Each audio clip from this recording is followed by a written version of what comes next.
Hello, Merry Meet. So I hope you have all had great Christmas, holidays, Yule, or whatever you celebrate. And I hope you will have a great New Year's Eve tomorrow. Now, I want to review a book that I've been reading while visiting my mother this Christmas. The book I've been reading is The Witch's Workbook by Ann Grammary. This is a pretty old book. It was published in the early 70s. I think it is 1973. And it's a bit of an oddball. So, like I usually do when I review books, let's start with what it contains. Then I'll talk a little bit about my general experiences with the book and what I think about it later. So, we have an introduction, which just talks about a little bit about magic and so on. One problem with the introduction is that it presents it as basically it do link magic with psychic phenomena, and that's fine. I definitely agree that what we call psychic phenomena today would definitely be called magic in earlier times. But she presents it as if now science is a-okay with it. They acknowledge it as definitely the real deal. And no, not so much. I mean, there are research being done on psychic phenomena and other forms of paranormal phenomena. And some of that research is very promising, but it's definitely not like mainstream science accept these phenomena as real. But yeah, let's move on. We have the sevenfold path, and that is basically the steps that the author believes is necessary to take to become a witch. Then we have part 2, and that's magic spells. This contains 13 love spells and 13 other spells for various purposes. And then we have part 3, which is the secrets of witchcraft, which is basically all sorts of techniques and things necessary to follow her system. And then there's an appendix. So, what do I think about this book? Well, first up, this is non-religious magic. It is not a typical book on Wicca. This is more akin to folk magic. And it's basically non-religious. It's for the magic itself. Excuse my nails. I'm going to fix them today. It's for the magic's sake, not for a religious practice. Though she do briefly mention magic in relation to religion. That's not what the book is about. It's the magic. Secondly, my biggest problem with this book is that it's very, very, very unpractical. The system she presents is extremely time-consuming and extremely dogmatic. And by dogmatic, I don't mean that she presents this as the only true way to witchcraft, because she doesn't. But if you're going to follow this system, I mean, that's... Now, in a divination, you can ask this question and this question. It has to be done at exactly that time or that time and that time. And for her magic spells, basically, I think it would be difficult to get any of them done in under 3 or 4 hours. I mean, first, there are no information on raising energy in this, because the energy comes from a sacrifice. Now, when I say sacrifice, I don't mean you go out and you kill a cat. I mean a sacrifice. Basically, you do a divination, and that divination tells you what that sacrifice will be. Now, that sacrifice can be donating money to some charity. It can be working in a soup kitchen. It can be self-flagellation. It can be giving somebody physical pleasure. It varies a lot, and generally speaking, And it also says how long you're going to be doing it, and generally speaking, you'll end up doing it at least 1 or 2 hours, if not more. So first you have to do that. First you have to do the divination, then you have to do that. So then you have some time, and then the rituals themselves are pretty long and time-consuming. And often spread out over several nights, and she's very adamant that you have to do her version of a circle casting every single time. Now, for some people, this might be exactly what they're looking for, because they need that ceremony. They need that pump, that mysticism around it, for a mind to get into the right state for magic. And then, if you are one of those that really need the ancient-looking chalices, the 2-hour rituals, and all of that, then this might be exactly the book for you. However, for me, that was sort of raised when it comes to magic to use what you have in the cupboards and, yeah, do it practically. I mean, I don't do circle castings for most of my work. Generally speaking, I only do circle castings for very important rituals or for religious ceremonies. Like, for example, the Esbats and Sabbats and so on. I generally do not do circle casting, so I'm just going to cast a spell. So if I come home and I have a headache, I'm not going to be spending 3-4 hours in the ritual to get rid of it.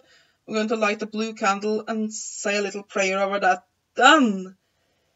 So, yeah, for somebody like me who are very much into practical magic and blending magic into everyday life, this is a little bit alien, but I think that if, like I said, you are very ritualistic minded, you might like these. The circle casting she presents are a pretty decent one. It's a pretty standard one, but it's pretty simple, and it's a nice circle casting for those that want one that's non-religious. She do speak of various entities and gods and so on, but it's in a very non-religious tone. And now, some people will get somewhat negative that there are curses in here. So just be aware of that. For me, that doesn't matter, but there are, and the love spells, the majority of them are the kind that controls a specific individual. That's not something I advocate and that I'm a fan of, both because I do not believe it's a good idea to mind control people, and also because I believe that what's the point if somebody loves you just because you used a spell on them? That's not real love. But generally speaking, the spells are okay, but like I said, time consuming. Now, one thing I would say that is a problem with the book is that I think the reason why it's so dogmatic, like you have to use this herb and this so, and if it calls for 1 drop of blood, there's going to be 1 drop of blood, and if there's 2, you're fucked. I believe that the reason is that the author is not very experienced. Because it's a mix, the book is a mishmash of things taken from lots of different systems and cultures and beliefs. And she sort of just copied it down verbatim without looking behind to see what is it that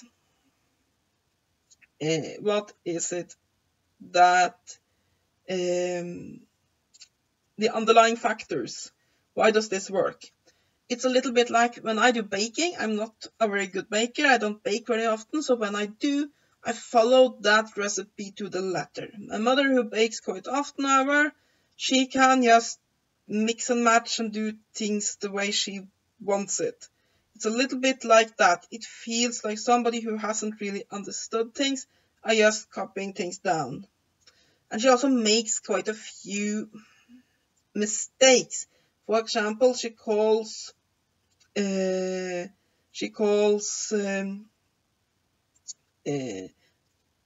solitary witch for a ceremonial magician, that all solitary witches are ceremonial magicians. That's not really it. It's two different paths.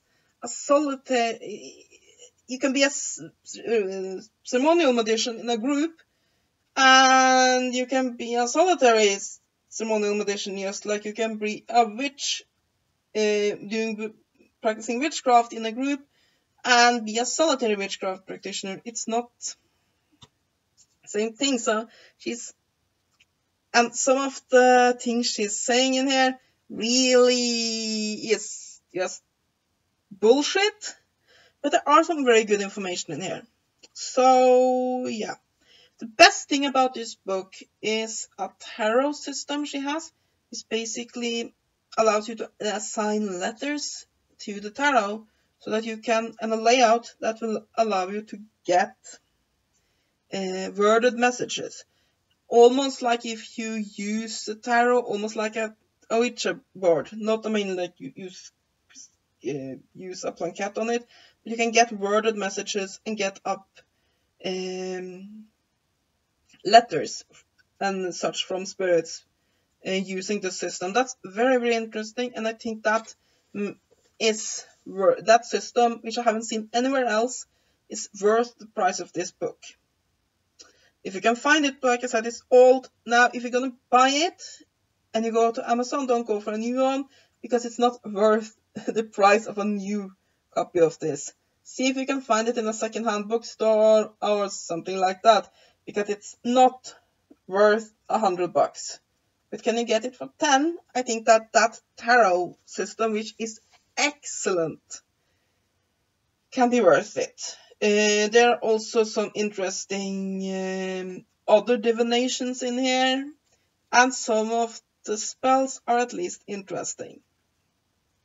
There are some information on gods and goddesses in the back that is basically worthless, because she has ignored the main gods for some aspects and added somebody else that don't really see how they apply to the aspects she's talking about, and so on and so forth. But the divination stuff is pretty good. And like I said, if you're very much into ritualistic witchcraft, you might like this. Yeah, and of course you have to then not be too squeamish, because there are quite a bit of curses in there. It do uses a lot of materials such as blood and the like. However, I would just, some of these materials to describe are hard to get. Just use something else. You don't need to be as dogmatic as this. What else can I say? It's a good book. Yeah, well, no. It's a decent book. It has some good information, but also a lot of bullshit. And it definitely shows its age. All in all, I did enjoy it. I do not think this is a good book for absolute beginners, though it is presented as a beginner's book, because the rituals in here are relatively complex. Now, we're not talking like John Dee's Enochian system complex here, but we are talking beginner level ceremonial magic, which is more complex than your average witchcraft beginner course. However, if you have a little bit of experience with either ritual magic or more ritualistic witchcraft, I think you might enjoy this. So yeah, that's my review of The Witch's Workbook by Ann Grammary. I'll give this book 5 out of 10. There's so much bullshit in here, and the author just do not seem experienced, but it is an interesting little system that has its charm, and the description of the divinations in here are definitely good. There's also an interesting concept to use basically a sacrifice in some form. For example, sacrificing time to the needy and so on and so forth, as a way to raise energy. And I think that system could be very useful for occultists that have difficulties raising energy on their own during ritual. So yeah, it's an odd book. It's definitely an oddball. But if you're looking for something different, then this is definitely different. And that's my review of The Witch's Workbook by Ann Grammary. Hope you have enjoyed this review. Have a great day and Happy New Year.